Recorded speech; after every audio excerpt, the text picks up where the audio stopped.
Welcome to Small Gnome Big Issues. One of the things us greedy working class peasants always like to get uppity and complain about are housing prices. I know. Who are we to think that we deserve shelter? According to the U.S. Census Bureau, the median U.S. home price is a measly $420,000.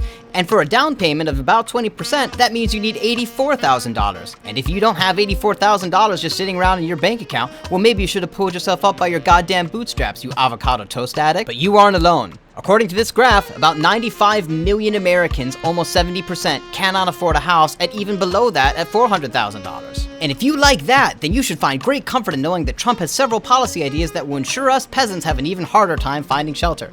An analysis from John Burns Research and Consulting estimates the cost of a newly constructed home will increase by 5% with the White House's tariffs.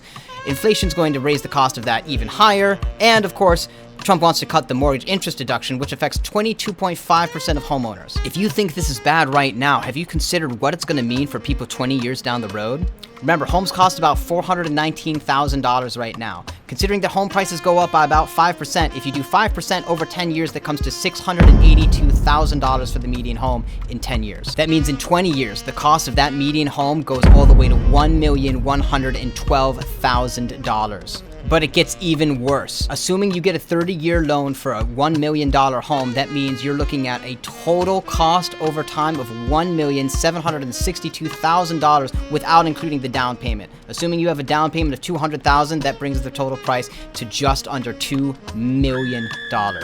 Housing prices are bad right now, certainly. But spray tan Satan's legislation will ensure that your children will never even get to look at a mortgage agreement. I'm just a small gnome, but I think this is a big issue.